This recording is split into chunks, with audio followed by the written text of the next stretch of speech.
se rassemblent en assemblée nocturne et décident de donner des jeunes gens en sacrifice afin de prolonger leur séjour sur la terre et d'améliorer leurs chances. Je recommence. Qu'est-ce que c'est que le repas de sorcier? Les Africains de tradition savent de quoi je parle. Il n'y a que les ignorants qui ne le savent pas. Ceux qui n'ont pas reçu l'initiation traditionnelle africaine. Moi, je l'ai reçue. Et j'ai eu la chance, dans tous les pays africains où je suis passé, que les sages initiés m'ont toujours approché pour me donner l'initiation. Partout où je suis passé, d'ailleurs sur cette terre des hommes, cela m'est arrivé. Le repas de sorcier n'est pas un thème au hasard. Je vous parle de quelque chose de réel. Quand des vieux qui ne sont pas sages sont en difficulté, depuis la nuit des âges, depuis la nuit des temps, l'une des méthodes qu'ils ont pour sauver leur affaire, c'est de sacrifier des enfants. Dans la Bible, il est question du culte de Moloch. Moloch, c'est le diable, mais en tant que celui-ci demande aux vieux, aux adultes, de donner leurs enfants afin d'avoir en échange la gloire de ce monde. On trouve le thème du culte de Moloch dans l'Ancien Testament. En Afrique, on appelle cela le repas des sorciers. C'est-à-dire que quand ils sont en difficulté, ceux qui ont été incapables de diriger correctement la cité, ils cherchent des boucs émissaires. Ils cherchent à organiser des sacrifices spectaculaires afin de distraire la galerie. Il y a un philosophe ici en France, il s'appelle René Girard. Il a écrit un très beau livre intitulé Le bouc émissaire pour expliquer que les régimes criminels, despotiques, autoritaires, les régimes corrompus depuis la nuit des temps sur toute la surface de la terre utilisent les sacrifices humains pour distraire l'opinion de leur forfaiture. Chaque fois que des régimes illégitimes, des régimes de voyous sont en difficulté, ils créent des faux conflits, ils créent des faux ennemis, ils créent des fausses guerres à partir desquelles ils distraient leurs proies afin de continuer à mieux les broyer. Le repas des sorciers, c'est le système de la bouc émissarisation. Comme ils ont le mal qui est sur eux et que ce mal se prépare à les punir, ils essayent de dévier le mal sur quelqu'un d'autre, de préférence un jeune innocent. Un jeune innocent. De préférence quelqu'un qui n'a rien fait. Ils essayent de dévier les énergies négatives qui sont sur eux, sur ce jeune innocent, afin que celui-ci paye pour eux et qu'il soit sacrifié pour eux, afin que eux, on les oublie. Est-ce que vous comprenez la notion de repas de sorcier? C'est un mécanisme humain très ancien, mais un mécanisme diabolique qui consiste à se défausser de ses défauts sur quelqu'un d'autre qui, lui, n'a rien fait, mais qui va porter la croix. Vous connaissez ça, oui ou non? Le repas des sorciers. Quand le sorcier est en difficulté, il regarde autour de lui pour voir s'il n'y a pas une proie facile à donner au démon en échange de sa peau qu'il veut sauver. Le repas des sorciers, la stratégie de la bouc émissarisation, la déviation des énergies négatives, la division pour mieux régner, l'évitement, l'esquive. Si vous avez compris ce premier point, je peux passer au deuxième point de mon intervention. En quoi la CEDEAO s'adonne-t-elle à un repas de sorcier? Qu'est-ce qui caractérise le repas de sorcier de la CEDEAO? Bon, la CEDEAO est dirigée essentiellement par des chefs d'État que j'ai appelés des chefs d'État, soumis au néocolonialisme français et à l'impérialisme occidental. Tout le monde a vu ces chefs d'État, appelés depuis lors des chefs d'État, se dresser comme un seul homme pour sanctionner en janvier 2022 le Mali, dans le but de faire effondrer l'État malien. Et tout le monde a écouté les conversations de sorciers dont ces gens sont capables. Monsieur Ouattara, vous êtes là? venez ici, écoutez une conversation de sorcier. Regardez une conversation de sorcier de la CEDEAO. Monsieur Ouattara, venez là avec Monsieur Boubou Cissé. Ouattara et Boubou Cissé, ils ne sont jamais loin. Allez, commencez une conversation de sorcier pour que mes amis comprennent que quand je leur parle d'un concept, c'est que je suis assis dessus. Quand je parle, c'est que je suis assis sur ce dont je vous parle. Monsieur Ouattara et Monsieur Boubou Cissé, vous êtes convoqués ici pour votre conversation de sorcier. Allez-y. Bonjour, comment ça va? Ça va, merci vous-même. Oui, ça va bien, ça va bien. C'est où là? Je suis arrivé hier sur la. Ah, d'accord, on m'a fait le message, mais je ne savais pas si tu étais à Niamey ou à Abidjan. Je suis arrivé hier. Ah, mais je suis content, je suis content. Écoutez. D'accord, en attendant qu'on se voit, je voulais que tu me briefes un peu. Oui, oui. Je vois le président de la commission aujourd'hui avant qu'il n'aille au Burkina. D'accord. Voilà, okay. Comment les choses se passent au Mali. Bon, vous voyez, malgré... deux sorciers en train de parler du Mali. Oui. La situation reste très difficile pour eux. Voilà. Ça va être extrêmement difficile de tenir encore 3 à 4 semaines financièrement. Donc, la pression, elle est vraiment là, elle est réelle, elle monte. Économiquement, les prix ont flambé. Vous voyez. Et puis, les denrées alimentaires, c'est difficile aujourd'hui de se procurer du riz à un prix normal. Ils affament un pays, hein. Ils affament un pays, les sorciers. A été affecté.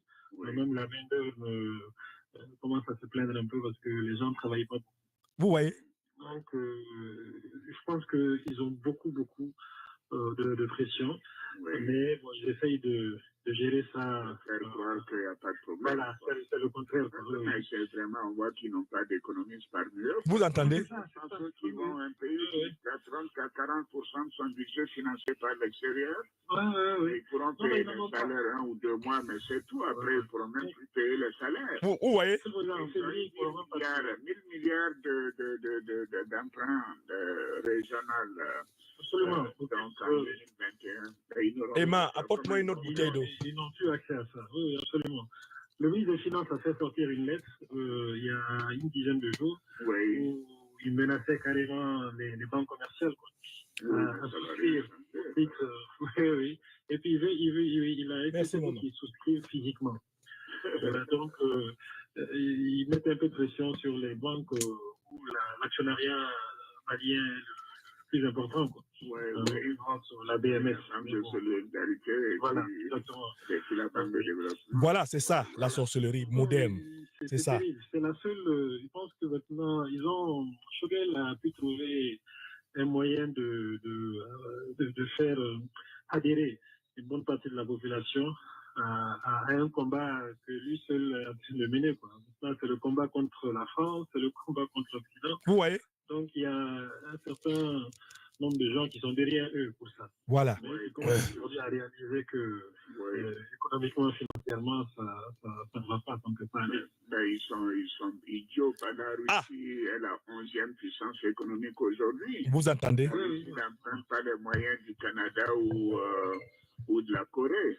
Vraiment, c'est pas la Russie qui va régler leurs problèmes. C'est vraiment, on doit se des naïfs et des ignorants. Ah voilà. Ils sont très naïfs. Ils sont vraiment très très naïfs. Vous voyez. Il n'y a pas de gens qui réfléchissent autour d'eux et puis sur ces aspects économiques là. Mais la réalité vraiment est en train de les rattraper. Les sorciers en action. Ils seront écrasés par ça d'ici 2 semaines maximum. Très bien. Ils seront écrasés. Ils sont tombés sur la tête. Oui.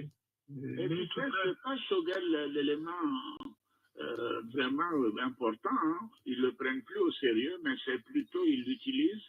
Mais c'est surtout le ministre de la Défense et le ministre de l'Intérieur. En tout cas, la Défense, j'ai toujours su qu'il était un peu, le plus... L'homme à la démarche en point virgule. Il pense que écoutez-le. Voir que la Russie ne peut pas les aider en dehors de leur faire des promesses et d'envoyer quelques biens matériels. Je suis en train de faire un point. Si j'ai l'occasion. Oui, non, j'essaierai de te voir avant de je pars, je crois, c'est mercredi ou jeudi, mais je ferai tout. Bon, là, vous venez de voir un exemple d'une conversation de sorciers. C'est-à-dire une association de malfaiteurs qui veulent faire souffrir un pays et qui se concertent dans ce but. Il y a un renégat Boubou Cissé, renégat malien, Et puis il y a un renégat burkinabé, Ouattara Draman. Deux renégats s'associent pour faire souffrir le Mali et faire souffrir l'Afrique. C'est ça.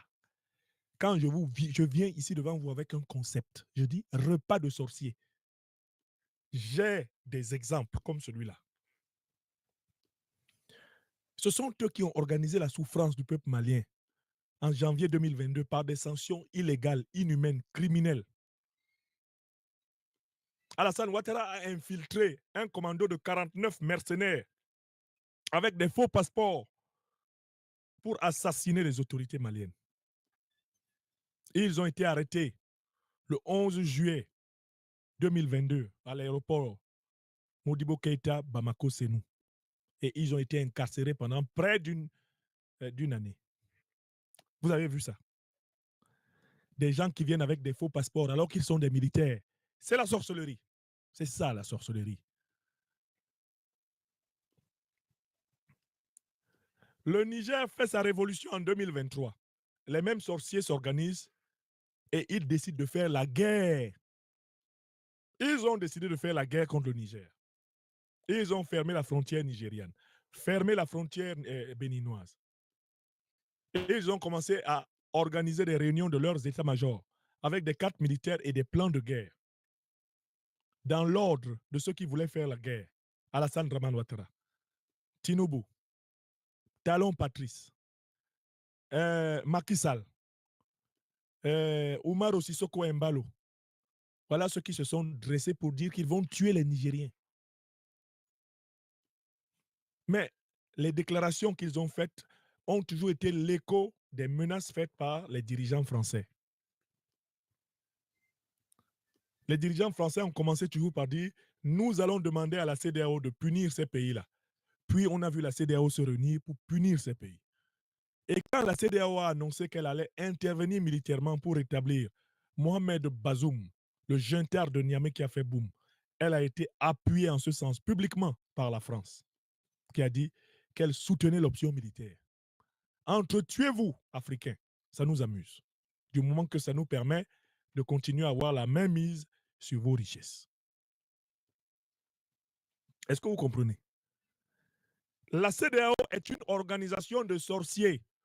Ce ne sont pas des sorciers symboliques, c'est des sorciers gros grains. Des sorciers gros grains. Ce sont des sorciers en plein jour. Ce sont des vampires. Vous les avez entendus là? Vous avez bien entendu Ouattara, non? Leur objectif, c'était de faire tomber le Mali.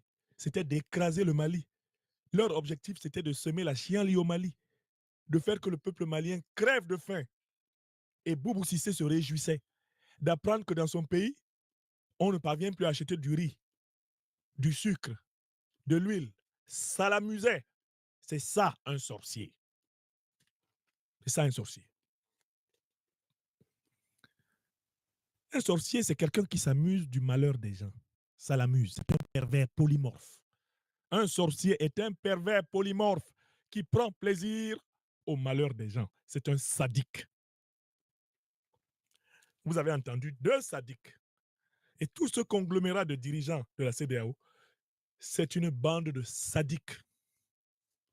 Des gens qui prennent plaisir à faire souffrir les autres et qui se sentent supérieurs quand les autres sont écrasés. N'est-ce pas échappé, il y a à peine une semaine, à la tentative de kidnapping de l'un d'entre eux? Alassane Draman Ouattara, le satrape reptilien venu de Sendou pour troubler la paix des Ivoiriens et ayant renié notre belle terre burkinabé de Sendou pour troubler toute l'Afrique.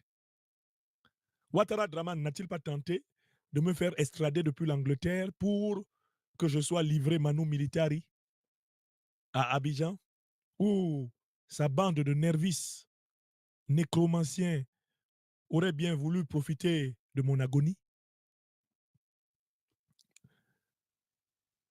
Nous parlons de gens dont la sorcellerie est avérée. Ce n'est pas une sorcellerie symbolique, ce n'est pas une sorcellerie figurée. Ce n'est pas au sens figuré, ce sont des sorciers réels. À Abidjan, on dit sorcier gros grain. Gros grain.